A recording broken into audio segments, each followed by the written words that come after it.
Всім привіт! Багато хто вже встиг пролетіти це випробування в перший же день його виходу. Хтось забрав нагороду, а хтось злив усі спроби і тепер плаче в коментарях. Але якщо ви терпляче чекали або тільки-но зайшли в гру, вам дуже пощастило. Сьогодні я дам вам готові протестовані схеми, за якими ви закриєте це випробування без зайвих нервів і заберете ексклюзивний скін Джанет у Равіті. До речі, поки ми тут про це говоримо, якщо хочеш бути в курсі всіх ігрових новин швидше, ніж виходять відео на моєму каналі, то є один нормальний телеграм-канал, який я сам періодично чекаю. Стімич. Там реально без води, свіжі новини, інсайди, знижки, анонси і навіть меми, які не соромно відправити своїм друзям. Тому залітайте. Бо давайте чесно, поки виходить відео, половина новин уже застаріває, а там це все з'являється одразу. І, звісно, контент регулярний. Я іноді сам туди заходжу, щоб нічого не пропустити, тому лінк є в описі, глянь сам, підписуйся. Правила дуже прості, але насправді досить жорстокі. Нам треба зробити 9 перемог, і ми маємо право лише на 4 помилки. 5-та поразка і ви вилітаєте. Точніше, 4-та поразка і ви, звісно, вилітаєте. Статистика з Brawl Ninja та Brawl Stats показує, що без правильних піків тут робити нічого. Да й по суті, як на кожному випробуванні від розробників. Тому відкладаємо своїх улюблених, але не потрібних едгарів і починаємо грати головою. Тому з тебе лайк, підписка і зараз все розкажу. Поїхали. Перший етап – режим нокаут. Карта на відкритій місцевості. Назва говорить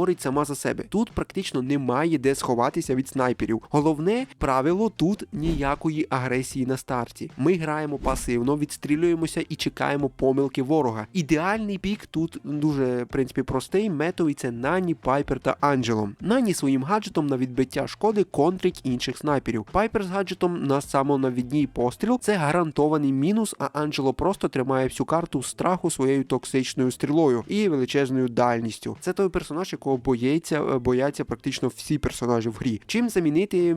Є такий, знаєте, бюджетний більш варіант. Якщо, наприклад, у вас немає Анджело чи Нані, то можемо взяти Бель. Її мітки не дадуть ворогам стояти разом через те, що атака буде розповсюджуватись на кожного, рикошетити. Да? Також чудово зайде сюди Брок, він може ламати стіни, може ламати укриття ворога ракетою і гаджетом, або Біа, яка своїм зарядженим пострілом пробивати буде будь-що. Величезний урон, величезна шкода, попадати не так важко, тому це ідеальний пік для того, щоб замінити наш основний. Займаєте свої лінії, лайни і просто мансуєте. Не намагайтеся завершити там дуже швидко раунд або зарашити центр, це все не потрібно. Один випадковий мінус з вашого боку і раунд уже буде виграно, тому що 2 на 3 ніколи в житті ніхто не затащить. Тому ви можете спокійно, просто акуратно грати, відігрувати, і нокаут – це саме той режим, де грати максимально легко. Другий етап – Brawl Ball на карті по спіралі. Тут геометрія карти кардинально змінює всі правила. Багато стін, вузькі проходи, закритий центр. Снайперам тут робити нічого, настає час контролю і рикошетів. Дані з Бравл Лайфа кричать про те, що тут домінують метальники та бійці з масовим уроном. Ідеальний пік, як на мене, метовий – це Ларі та Лорі, Джекі та Ріко. Ларі та Лорі просто закидають суперників за стіни. Джекі з її атакою крізь перешкоди відчуває себе тут як удома, особливо якщо грати з гаджетом на швидкість. А Ріко, ви бачите ці стіни, це його ідеальний тир. Ця карта ідеально під нього підходить, пасує, тому тут він мусить гратися обов'язково.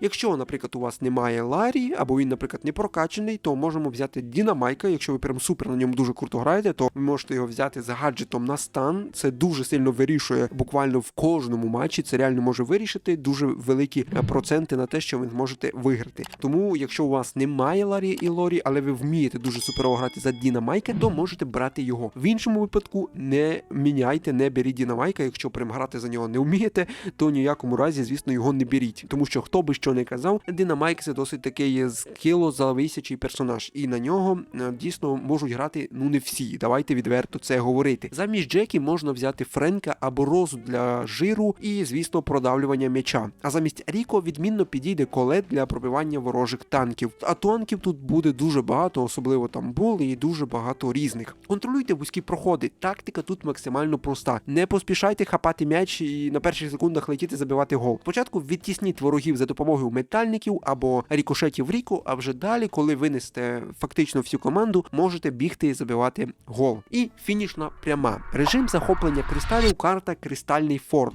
Дуже стара карта, це класична напіввідкрита карта з кущами по боках, і тут вирішує жорсткий контроль центру та вміння зберігати спокій на останніх секундах. Ідеальний пік метовий для простеньких таких гравців, для новачків, як на мене, мене тут Джин, Сенді та Чарлі. Джин – це найкращий мідер, носій кристалів. Його завдання збирати геми і в критичний момент витягнути ворожого носія своїм супером. Сенді своїм ультимейтом ховає всю команду в тумані, дозволяючи непомітно затиснути ворога і зарашити центр, а Чарлі ж ідеально контролює фланги і може виключити найнебезпечнішого ворога з гри своїм коконом. І це дійсно дуже сильно може вирішити в критичну секунду. Немає Джина, беремо Бо на мід. Його міни чудово закривають проходи. Замість Сенді можна поставити Тару, її стяжка перевертає ігри дуже часто, а Чарлі легко замінюється на Емс для масового токсичного контролю. Але знову ж таки, не рекомендую. Бо іще плюс-мінус якось може на міду зарішати, а от Тару вже міняти Сенді, міняти Чарлі я б вам не рекомендував. Тому тут уже, як то кажуть, акуратніше. Тактика за цих персонажів максимально проста. Чітко розподіліть ролі. Перший. Один збирає кристали, Джин або Бо, вибір, за кого ви там граєте. Двоє інших його захищають, прикривають і просто пресують фланги. Якщо зібрали 10 кристалів, просто відступайте на свою половину. Героїзм тут закінчується поразкою, тому ні в якому разі не допускайте таких відвертих помилок, тому що вас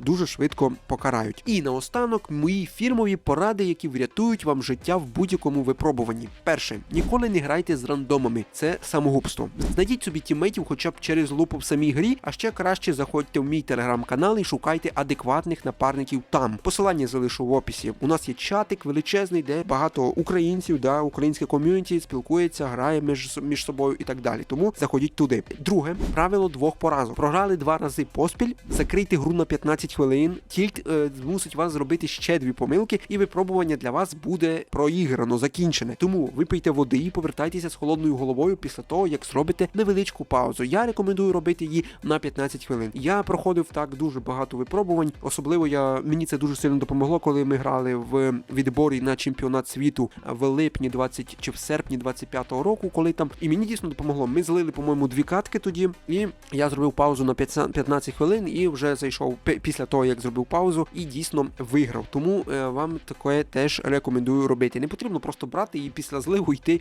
зливати останні свої спроби. Це ні до чого не приведе. І пам'ятайте, знати піки – це лише половина успіху. Треба ще вміти натискати кнопки. Я вже випускав на каналі цілу енциклопедію, про те, як правильно грати у Brawl Stars. Знімав відео про топ-10 порад для гри та розбирав найпопулярніші помилки новачків. Якщо ви їх іще не бачили чомусь, то, чому ви це не зробили? Обов'язково перейдіть за посиланням в описі. Там величезна база з моїх роликів, минулорічних, дуже багато роликів було, без якої в кіберспорт чи просто на високі кубки, або просто такі простенькі випробування вас не пустять і не дозволить вам виграти. Тому всі ці ролики подивіться, користуйтеся моїми схемами, забирайте скін Джанет у Равіті і пишіть у коментарях, скільки спроб вам знадобилося, щоб пройти це випробування. З вами був я, Ренті, до зустрічі.